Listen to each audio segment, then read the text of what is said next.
guys, welcome to a video. It's Tuesday, and this Tuesday I just wanted to review everybody's favourite lesbian Jewish film, Disobedience. I think this film has been highly anticipated because of the cast, Rachel Weisz and Regina George. Fun fact, I actually met Rachel McAdams when I used to work in a bookstore in London, and she's nice. I mean, I didn't meet her, I just said goodbye to her and she said goodbye back to me. You know, she didn't have to acknowledge my existence and she did, so that's really great. The second thing I wanted to address is apparently all of us lesbians in our kind of 20s had a crush on Rachel Weisz growing up. Yeah, so I just have memories growing up kind of watching The Mummy, and then I saw that Librarian and Lesbian's hot librarian, yeah. Our one common link, Rachel Weisz. So I watched the film, I was obviously very excited to see it. I also think it's really cool for people who are a part of the Jewish community to see it. I'm not Jewish or religious, so it was really interesting to have that insight. In a nutshell, the film centres around Ronnie, and she finds out her father's died, so she kind of flies back home to deal with this. And she goes back to a community she was initially shunned by because of her attraction to women and her attraction to Esty. These two were caught when they were younger. The story also kind of focuses on the character of David, who is supposed to kind of step into the rabbi's shoes, but he's got a lot going on introspectively. And David is actually married to Esty. So Ronnie and Esty reconnect, and then they have this whole dialogue, you know, this whole are you happy, what's going on, and it just, there's a lot to unpack in this film. Ronnie's a bit more of like a big character, whereas Esty's a bit more kind of passive and more fragile as a person, I think. It gets into it pretty quickly. Their attraction is very obvious and it escalates physically pretty quickly. I thought they had okay chemistry. The sex scene was done really well. It was really respectful,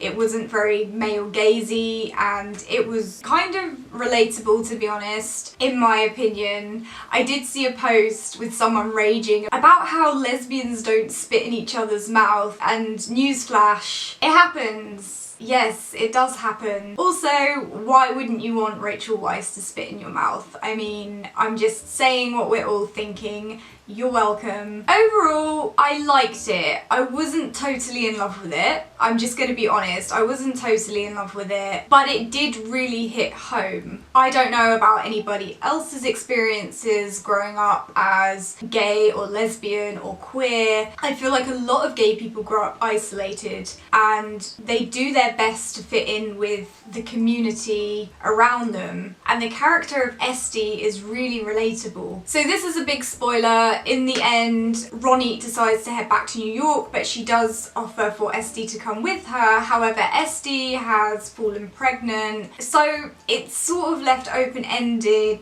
but it's also kind of left with Esty trapped in her situation, and it was really awful, to be honest. I mean, I guess it displays a lot of realities, because I feel like a lot of queer and even lesbian women end up trapped in heterosexual marriage, and oh god, it's just awful. It definitely deals with harsh realities, and as I say, I mean, I'm just watching this as somebody who's not part of a religious community. I'm not religious at all, but I can definitely connect with feeling kind of trapped by expectation. I think that's something a lot of us can relate to regardless of our spiritual beliefs. Overall, 100% worth seeing the film. Absolutely worth seeing. Just, it definitely isn't my favourite film. However, Rachel Weisz plays a lesbian, so that alone kind of does give the film 5 stars. If you guys have seen the film, let me know what you think of it in the comments. Don't forget to subscribe for instant disappointment, and I'll see you guys next week. Bye.